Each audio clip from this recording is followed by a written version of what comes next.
कहानी के शुरू होते ही हम टियाना नामी एक औरत को देखते हैं जिसके बेटे की हालत बहुत खराब है क्योंकि वो वक्त से पहले पैदा हो गई। इस वक्त वो इंक्यूबेटर में थी, उसे सांस भी बहुत मुश्किल से आ रहा था। इसीलिए टियाना अपनी बेटी को देखकर तड़प रही थी। वो यही सोच रही थी कि न जाने उसकी बेटी इस हालत में कब तक जिंदा रहेगी। सीन अब कट होता है और 17 साल बाद हमें उसी बच्चे को दिखाया जाता है। इस बच्चे का नाम क्लोई है। वो बड़ी हो चुकी है और वक्त से पहले पैदा होने की वजह से उसकी बॉडी के कई हिस्से काम नहीं करते। साथ ही साथ वो अस्थमा और हार्ट पेशेंट भी है। अपनी जिंदगी को नॉर्मल रखने के लिए क्लोई को बहुत सारी मेडिसिन लेनी पड़ती है। इन सारी कॉम्प्लिकेशंस के बावजूद भी क्लोई काफी ज़हीन है। वो एक बड़ी यूनिवर्सिटी में एडमिशन लेना चाहती थी पर यूनिवर्सिटी उसकी भेजी हुई एप्लीकेशन का कोई जवाब नहीं देती। ऐसे में उसे लगा कि उसे यूनिवर्सिटी से रिजेक्ट कर दिया गया होगा। फिर हम देखते हैं कि टियाना यानी उसकी मॉम अभी ग्रोसरी की शॉपिंग करके घर वापस आई थी। घर आते ही वो फोन कॉल में बिजी हो जाती है और क्लोई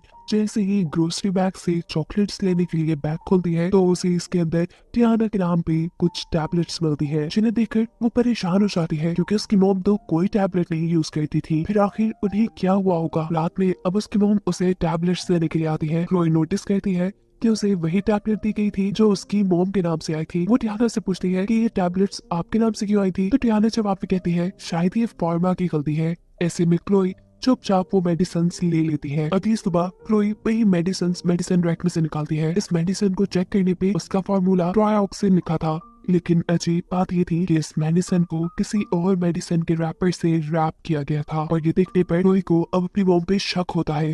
वो सारी मिस्ट्री का पता चलाने के लिए अब जल्दी से कंप्यूटर पे ट्रायोक्सिन सर्च करती है। ये न्यूज मेडिसिन के रैपर पे लिखा हुआ फॉर्मूला सर्च करती है, लेकिन आज उसकी मॉम के कंप्यूटर का इंटरनेट नहीं चल रहा था। हम देखते हैं कि इंटरनेट असल में टियाना ने ही ऑफ किया था, जो दूर खड़ी उसे अभी भी देख रही थी। इस वक्त तो वो चुपचाप अपने कमरे में आ जाती है। अगली सुबह जब वो देखती है कि उसकी मॉम गार्डन में बिजी है तो वो जल्दी से उनके रूम में जाकर उनके मोबाइल फोन से ऐसे ही कोई नंबर मिलाती है। जो दूसरा आदमी फोन उठाता है वो उससे कहती है प्लीज मेरी मदद करें, मुझे एक मेडिसिन का फॉर्मूला सर्च करके बता दे, ये मेरे लिए बहुत जरूरी है। फोन की दूसरी तरफ वो आदमी क्लोई का काम कर देता है। वो उसे बताता है कि ट्रायोक्सिन नामी फॉर्मूले की टैबलेट अक्सर हार्ट पेशेंट्स को दी जाती है। ये रेड कलर की टैबलेट होती है, लेकिन इस वक्त क्लोई के हाथ में जो टैबलेट थी वो ग्रीन कलर की थी। इस वक्त उसे शक होता है कि उसकी मॉम कुछ तो गड़बड़ कर रही है उसके साथ। उसे अब किसी भी तरह इस मेडिसिन का असली फॉर्मूला पता चलाना था ताकि वो इसके साइड इफेक्ट्स को जान सके। इसीलिए वो कुछ सोचते हुए डिनर के टाइम टियाना से कहती है कि काफी टाइम हो गया है, हम कहीं गए नहीं, या हम मूवी देखने के लिए थिएटर जा सकते हैं। टियाना उसे थिएटर ले भी जाती है। जब सब मूवी में मगन थे तब क्लोई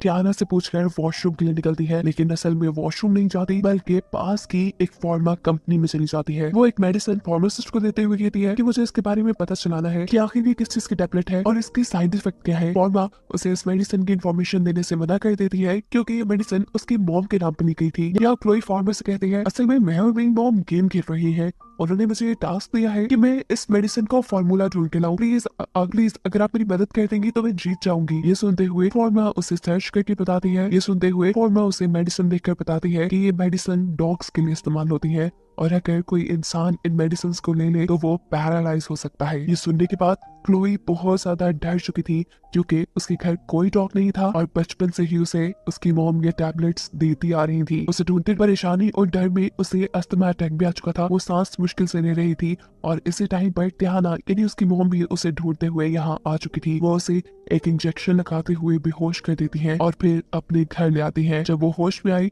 तो उसने देखा वो अपने कमरे में लॉक थी, जबकि बाहर टियाना अपने कंप्यूटर पर सर्च कर रही थी कि किसी भी इंसान को पैरालाइज कैसे किया जा सकता है। यहाँ क्लोई भी अपने कमरे से बाहर निकलना चाहती थी। तभी उसके जहन में एक आइडिया आता है कि वो अपने कमरे की विंडो से दूसरे कमरे में जाकर अपने कमरे का दरवाजा खोल सकती है।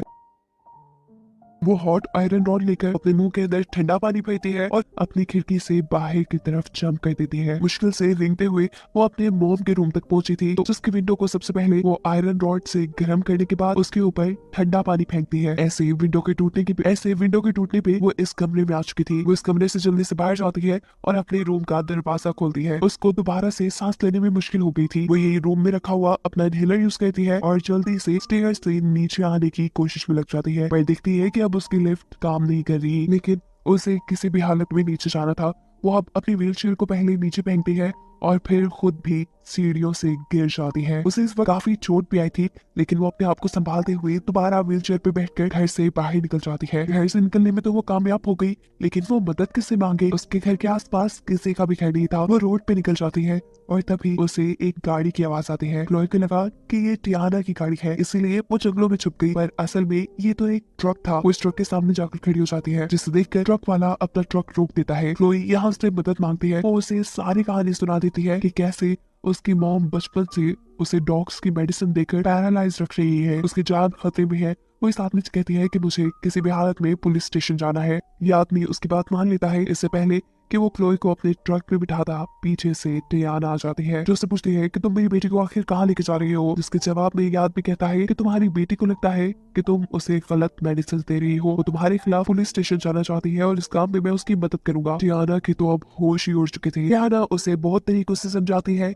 उसे रोकने की बहुत कोशिश करती है, लेकिन जब ये आदमी नहीं रुकता तो मजबूरन टियाना को गलत रास्ता इस्तेमाल करना पड़ता है। वो यहाँ पर क्लोई का बेहोश होने वाला इंजेक्शन इस आदमी को लगाकर क्लोई को घर वापस ले जाती है। यानी एक और मरतबा क्लोई उस खतरनाक जिंदगी में पहुंच चुकी है। टियाना ने क्लोई को अब उसकी बेसमेंट में जंजीरों से बांध के रखा था और यहाँ पर वो एक मेडिसिन भी बना रही थी ताकि वो क्लोई को हमेशा के लिए पैरालाइज्ड कर सके। क्लोई हर हाल में यहाँ से निकलना चाहती थी, इसीलिए वो बेसमेंट के अंदर ही कुछ जरूरी चीजें ढूंढना शुरू करती है, जिसकी मदद से वो यहाँ से निकल सके। इसी दौरान क्लोई को यहाँ पे कुछ इंपॉर्टेंट डॉक्यूमेंट्स भी मिलते हैं, जिसमें उसका यूनिवर्सिटी से आया हुआ ऑफर लेटर भी था, जिसे उसकी मॉम ने यहाँ छुपा लिया था। कि देखकर क्लोई काफी दुखी होती है, क्योंकि ये उसकी जिंदगी का सबसे बड़ा ख्वाब था जो उसकी मॉम ने तोड़ दिया। थोड़ा और ढूंढने पर क्लोई को यहाँ हॉस्पिटल के डॉक्यूमेंट्स भी मिलते हैं, जो उसी के नाम पे थे। उसे डॉक्यूमेंट्स देखने पे पता चलता है कि क्लोई नामी प्रीमेच्योर बच्ची जो आज से 17 साल पहले पैदा हुई थी, वो पैदा होते ही चंद घंटों बाद मारी जा चुकी थी। यहाँ उसका डेथ सर्टिफिकेट भी था। अगर वो बच्ची मारी जा चुकी थी तो क्लोई कौन थी? क्लोई को इन्हीं डॉक्यूमेंट्स में एक न्यूज़पेपर की कटिंग भी मिलती है, जिसमें एक कपल की फोटो थी। वो लोग रो रहे थे क्योंकि जिस हॉस्पिटल के अंदर क्लोई पैदा हुई,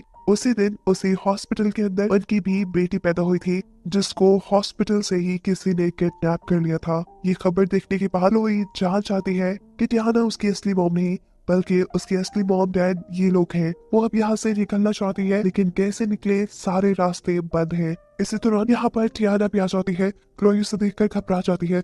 उसे कहती है, दूर रहो मुझसे, मैं जान गई हूँ तुम मेरी मॉम नहीं हो, तुमने मुझे हॉस्पिटल से किडनैप किया था, मैं उस कपल की बेटी हूँ। टियाना ये सारी बातें सुनकर इमोशनल हो जाती है। वो क्लोई से कहती है, तुम मेरा यकीन मानो, तुम मेरी बेटी हो, मैं तुमसे बहुत प्यार करती हूँ, मैं आज के बाद तुम्हें ऐसी कोई मेडिसिन नहीं दूंगी, बस मैं चाहती हूँ कि तुम हमेशा मेरे पास रहो। लेकिन क्लोई यहाँ दोबारा टियाना के साथ बदतमीजी करती है, तो टियाना को भी अब गुस्सा आ जाता है। वो अब बड़े से इंजेक्शन में क्लोई को पैरालाइज्ड करने के लिए अपनी बनाई हुई मेडिसिन भरती है। अपने आप को बचाने के लिए क्लोई वहां से घसरते हुए एक वार्डरोब में चली जाती है। उसे वार्डरोब तो लॉक नहीं हो पाती।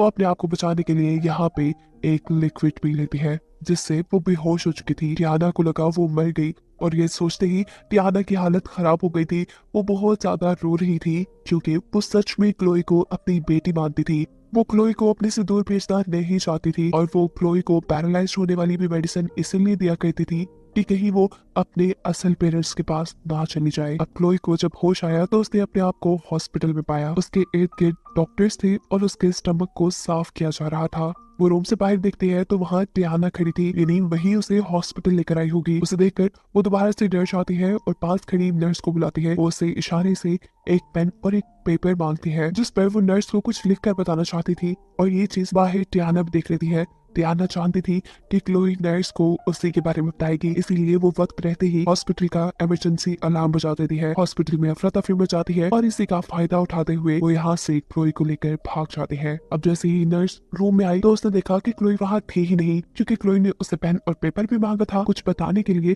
तो नर्स का सीधा शक अब उसकी मोम पे जा रहा था। वो जल्दी से हॉस्पिटल की सिक्योरिटी को इन्फॉर्म कर देती है। यहाँ भी टियाना उसे स्टेयर्स तक लेके आई ही थी कि सामने से सिक्योरिटी टियाना को पकड़ लेती है। सिक्योरिटी को देखकर टियाना भी अपनी गन निकाल लेती है और सिक्योरिटी की तरफ तान के कहती है कि मैं सिर्फ अपने बेटी को अपने घर ले जाना चाहती हूँ, हट जाओ मेरे रास्ते से। टियाना जब घर नीचे नहीं करती तो मजबूरन सिक्योरिटी को उसके ऊपर अपनी गन से हमला करना पड़ता है और ऐसे उसका एक शोल्डर जख्मी हो जाता है। क्लोई को यहाँ डॉक्टर्स रेस्क्यू कर लेते हैं और बताया जाता है कि सारे वाकये को 7 साल गुजर चुके हैं। क्लोई अब अपनी मॉम टियाना से मिलने के लिए जेल में आई है, जिससे कई सालों तक क्लोई को पैरालाइज रखने के लिए अरेस्ट किया गया था। हम देखते हैं कि क्लोई आज तक व्हील चेयर पे ही है, लेकिन उसके बावजूद वो कुछ कदम चल पाती है। वो अपनी कदमों पे चलकर टियाना के पास आती है और उससे कहती है कि कुछ ही अरसे में मैं चल पाऊंगी। आपकी दी हुई मेडिसिन छोड़ने के बाद पता चलता है कि क्लोई कुछ अरसे बाद टियाना से मिलने आती रहती थी। इस वक्त वो टियाना को बताती है कि मैंने अपनी पढ़ाई कंप्लीट करके एक अच्छी जॉब भी ले ली है, मेरी शादी भी हो गई है